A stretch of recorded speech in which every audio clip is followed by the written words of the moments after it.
Reverend Jesse, you say that there's no such thing as a sellout, but you can admit that the word sellout does exist and that it is used, right? Yeah, it is used just like the word racism. We all know that there's no such thing as racism. It's a word that made up to deceive the blind. And so when they use the word sellout, it's meant to divide and conquer. But if you're not in a fallen state, meaning that Satan is not your daddy, you can see the game that's being played. Like Dr. just said, he just spoke as a blind man. He has no idea what he's talking about, because there's no such thing as slavery syndrome or whatever he said. Our battle is a spiritual battle. It's either right or wrong, good or evil. And in the good old days, when boys were boys and men were men, men knew that, and they led their wives and children in the right way to go. And they did have a conduct of morality.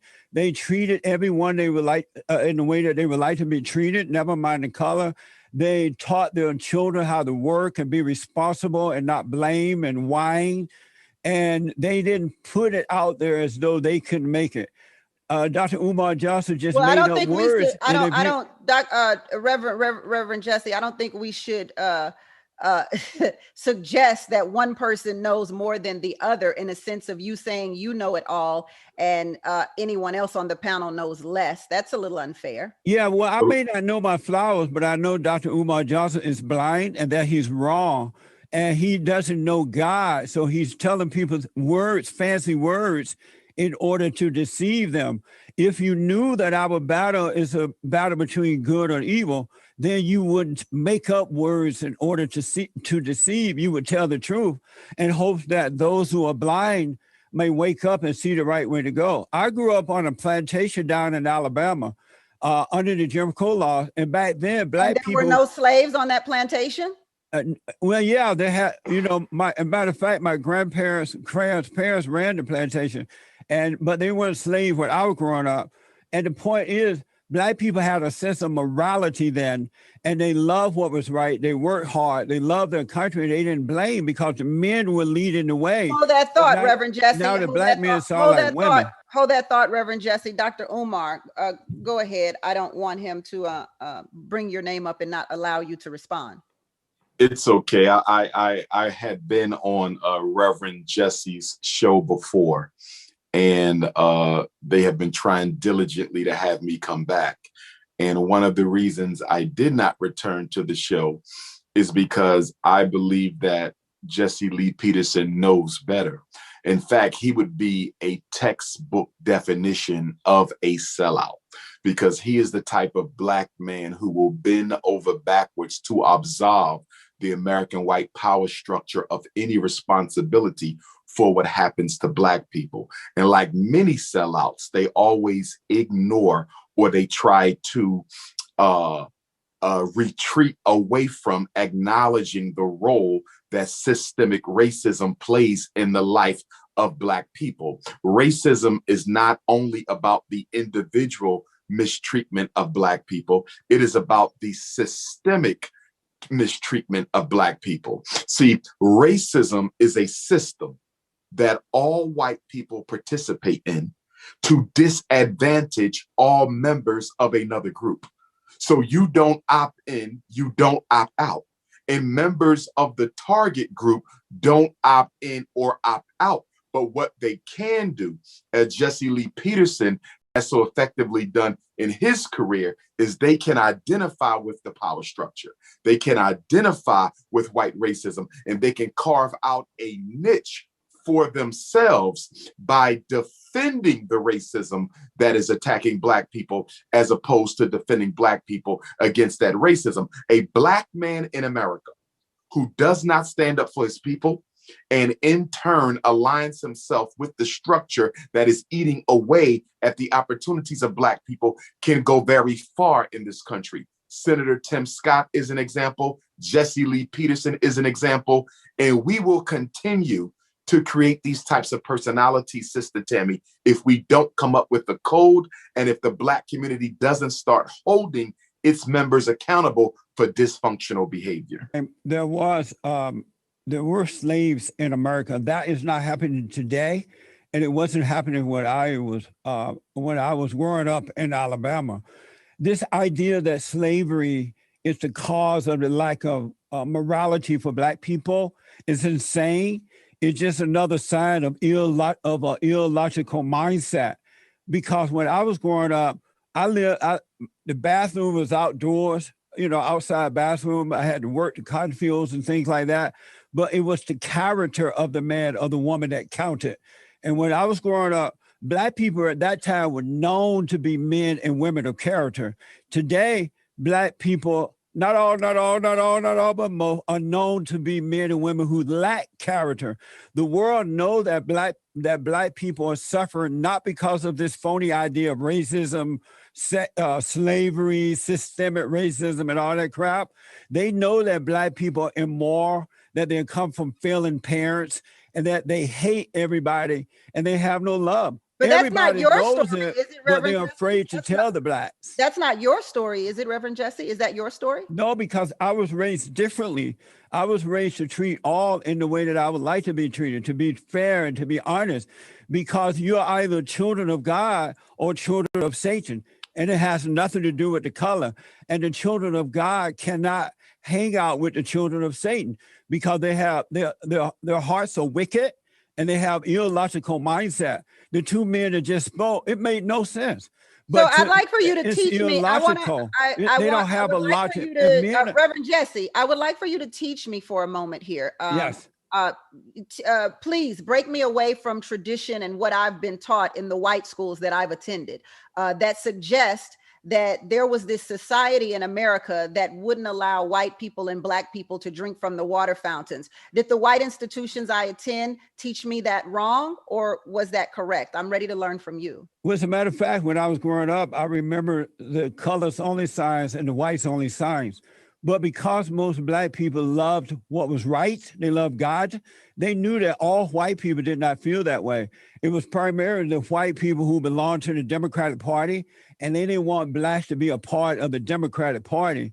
And so that's why the Blacks started the Republican Party, because the Blacks. So when we dealt with for Black only signs, for white only, common sense said it wasn't everybody. It was those who serve evil. But it was majority of the white people. We can agree with that. No, right? It wasn't the majority of Black people. It was a few. I said majority of the white people. I'm sorry? Let's get back on to sellouts. Dr. Umar. Yes, ma'am. And I would like to respond to him, if I may, Sister And it Tammy. wasn't a majority of whites. Thank you. Go ahead, Dr. I want to clarify something when we talk about racism. Racism is not an individual personality fault. It doesn't exist, man. Racism is not about individual personality. Racism is about systemic injustice, systemic bias, systemic disproportionality, systemic discrimination. You do not opt out of racism. Dumb. All white people benefit from and participate in racism. So whether your ancestors owned Black people or not is irrelevant. And the reason it is irrelevant, Sister Tammy, is because even if your ancestors didn't own Black people, they worked at a job that was created because of the enslavement of Black people. So there's no such thing as slavery did not impact my family. Just like in today's America, all white people benefit from the mass incarceration of Black people. They benefit from the miseducation of Black children. They benefit from the police brutality against Black people. So I want to make sure we are clear. What you're saying Racism is not about individual white people choosing to hate is Blacks. a lie. Racism is about the system of racism that controls opportunities and resources, Sister Tammy. Racism is not about the attitude. It's about the control of resources and opportunities. Tammy, that is not true. This is why we have to we must get to know ourselves so that we can overcome that fallen state. Dr. is evil for putting out a lie like that or lies like that, because people are going to believe in let's it. refrain from calling people names. Okay, but he's not telling the truth. We have to refrain, Sister Tammy, but at the same time, he is I evil. think it's important that we understand the difference between the Negro and the coon. Sister Tammy, this is a very important distinction that has to be made. The Negro is innocent in his ignorance, Sister Tammy. As Brother Michael said earlier, some people make mistakes against the race unknowingly. If you make a mistake against the race unknowingly, that was a Negro. Negroes are innocent. They think white people are more intelligent. They think Jesus is black because they haven't been taught any better. But a coon knows better. But the coon voluntarily identifies with his oppressor because there is an agenda that he's looking to get filled. And the sad thing about Jesse Lee Peterson is he is too old to be cooning at this point in his life. And the fact that he claims to be a man of God doing the devil's work makes him a total hypocrite. But Tammy, you know what I just want to add to that? To hear Dr. Umar and the other man to speak this way. That's Michael. Is Michael, sorry. To hear Michael and Dr. Umar speak this way is abnormal for men. Normally men, when I was growing up, they had logical mindset. But today's black man has an illogical mindset because he thinks like a woman. He has not overcome the spirit of the woman and returned to the logical mindset. There is nothing more effeminate than a white man defending the white power structure against black people. There is nothing more effeminate than a black man defending the white power structure against black people. Hey, why are you speaking? Hold on. You are politically effeminate, Jesse Lee logical Peterson. in their mind. You are politically and effeminate. Women are illogical you are in their politically mindset, right? effeminate. Why are you You are defending the white power structure against your own people while you claim to be a man of God. You are a disgrace to your race, sir. You are a disgrace to your race. And so normally Dr. Umar, the men with the logical mindset would bring the women and children to a logical mindset to help them to overcome. But now the black men, not all but most, they think like their mothers and grandmothers. So they all think just like women, and that's why you can't get it right. So indicting racism makes you a woman. God, and that order is God in Christ, Christ in man, man over woman, and woman over children. I'm not interested in a religious interpretation of racism. Today's black woman is over the men. And it is a mistake to use religion to interpret political phenomena. That's why we're going to take a quick break and we'll come right back on the Tammy McFay Show on Fox Soul. Let's take a quick break. We'll come right back. Say that again. Would you consider them sellouts? Who? Steve Harvey and there's another one I'm thinking of. That I wouldn't consider Steve Harvey a sellout as strictly as I would consider a Shaquille O'Neal, a Charles Barkley, and a Kendrick Perkins sellout. And the reason I'm drawing a distinction is whenever Shaquille O'Neal, Charles Barkley, and Kendrick Perkins open their mouth on issues involving black people, they always take the side of the white power structure. Whereas with Steve Harvey, I have seen some attempts by him to defend the integrity of black people. It's not often. I'm not even going to say it's acceptable, but there is levels to the coon kingdom. There's levels to the coon kingdom. So even though they are all sellouts, you have your grade A coons like Jesse Lee Peterson and Charles Barkley. And then you have your grade B coons, which would be like a Kendrick Perkins and a Shaq. And then you have your grade C coons, which would be like a Steve Harvey. So there's levels to the coon kingdom. Say again. But you do put him in the coon kingdom. I would put Steve Harvey in the coon kingdom, but he wouldn't be grade A like Jesse Lee Peterson and Charles Barkley. And the other thing I wanted to say quickly, Tammy, with Kim Kardashian, that was a perfect example of racism on the part of the white power structure who says, I would rather hear a white woman articulate the issues of incarcerated black females. Now you have hundreds of black women who fight for the liberation of incarcerated sisters every day. I can run off organizations all day long. But instead of meeting with Black women who are in the trenches doing the work, we are instead going to let a privileged white woman articulate the issues for Black people. And Sister Tammy, that was dangerous, that Black women supported Kim Kardashian being their mouthpiece, because what it does is it reinforces an old stereotype that Black people are not intellectually sound enough to articulate their own issues and that they need a white person to do it. We should never celebrate a white person being selected to represent our issues. It should always be someone who looks like us. That should be a part of the code. That should be part of the code. Go ahead, Michael. Jesse, we're coming right to you. Go ahead, Michael. Just a quick clarification. I didn't say I wouldn't go to meet with Trump. I said I wouldn't go by myself. I would go with a group of people a group of African Americans who have a political agenda, who have an agenda to get something for our people. I wouldn't just go by myself, and I wouldn't go for a photo op. Absolutely. Reverend Jesse. Yes. You're a part of the COON kingdom, he says. That's right. You know, you just heard the voice of a beta male. That made no sense of what the doctor said and what Michael said. It's sad to see that most Black people believe that they're all the same because of their color. They're not looking at their true self. They are a spirit created in the image of God. They don't know that. They're going by colors. And so they're all in the same pot, headed down to the road to destruction. Reverend Jesse, I want to ask you. Donald Trump was the best thing that ever happened to Black Americans, because Donald Trump did not see colors. He saw colors, but he wasn't into the color thing. He was into what is right.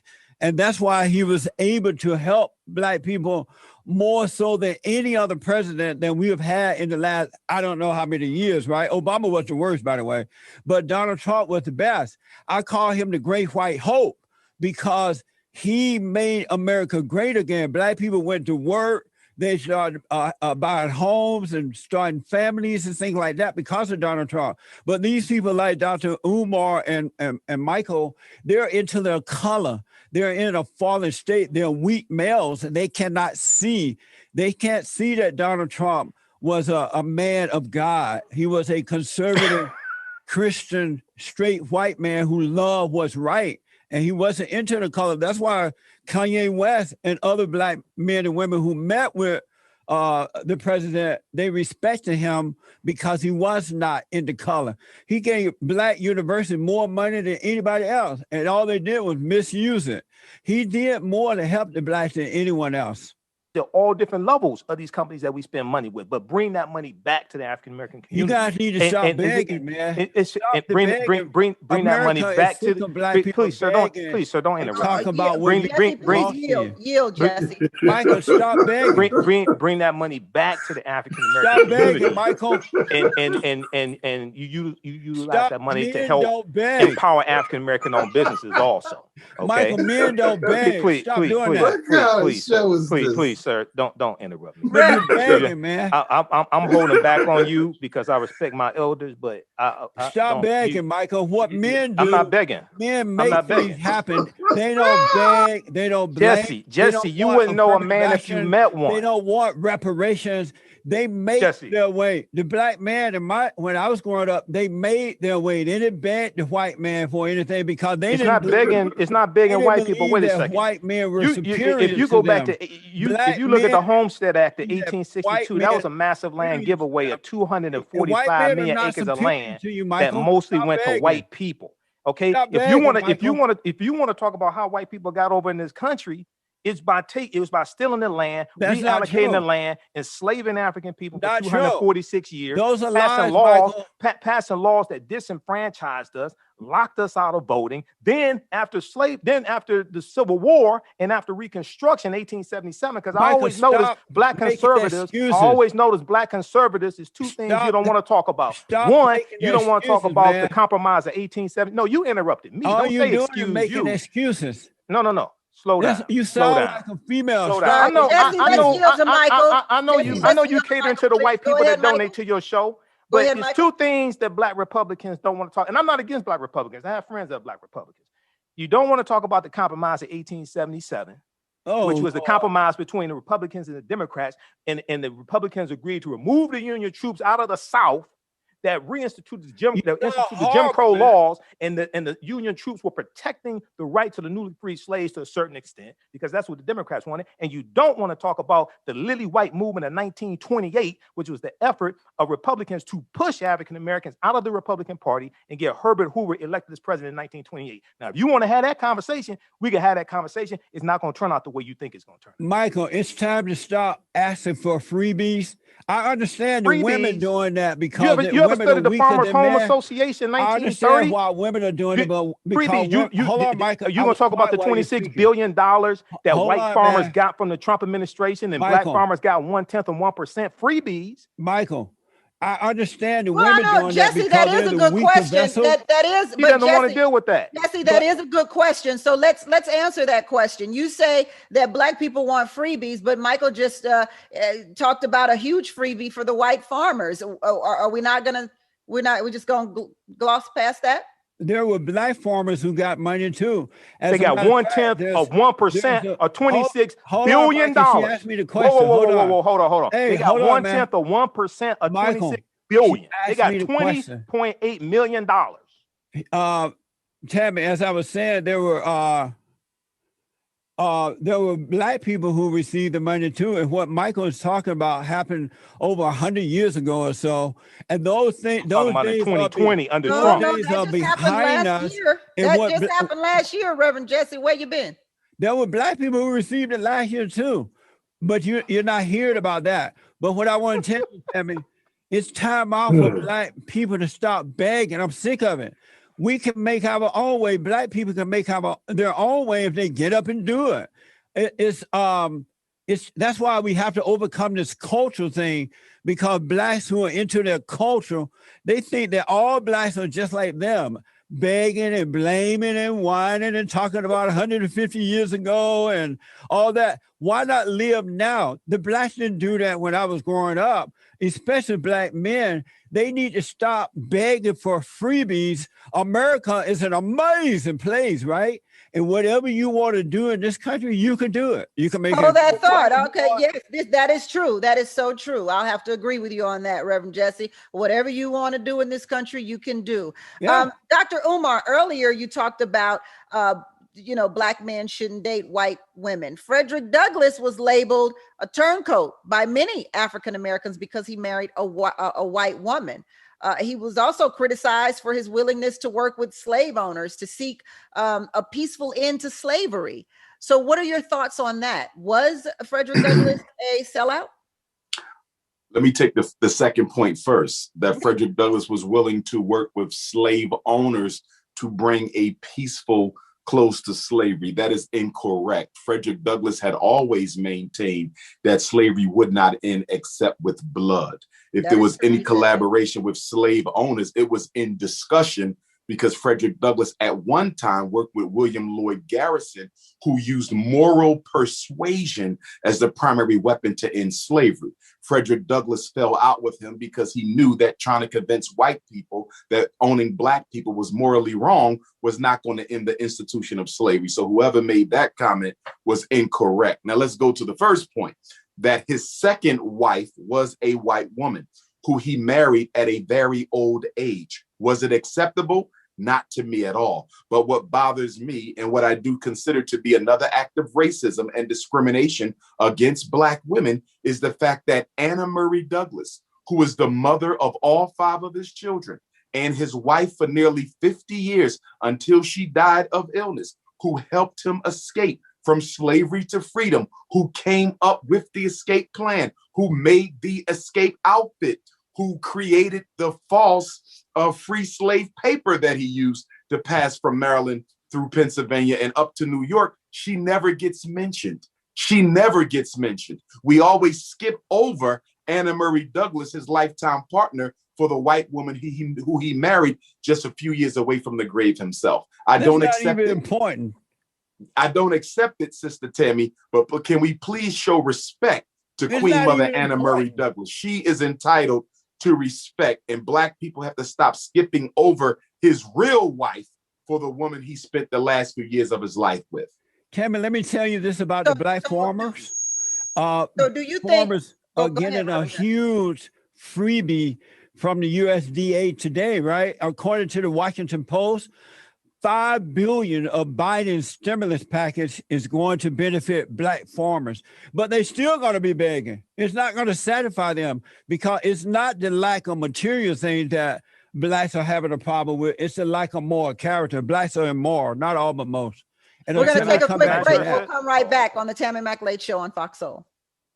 Dr. Umar, what's going on with the school? Where can we contribute? What can you tell us about it, or is there something else you'd rather discuss tonight? Oh, that's fine. Brothers and sisters who want to support the renovation efforts at the Frederick Douglass and Marcus Garvey Academy can do so on the Cash App at $FDMG School. I repeat, on the Cash App, $FDMG School. Also on PayPal at paypal.me/FDMG Academy. I will also be speaking in Las Vegas on the 14th of May, Oakland the 15th of May, Los Angeles the 16th of May, Palm Springs the 22nd of May, South Bend, Indiana the 23rd, Fayetteville, North Carolina, June 4th, Statesville, North Carolina, June 6th. Juneteenth, Atlanta on the 19th, Detroit, Michigan, Preschool Educators Conference, June the 18th, and Louisville, Kentucky, Marcus Garvey birthday celebration on August the 14th.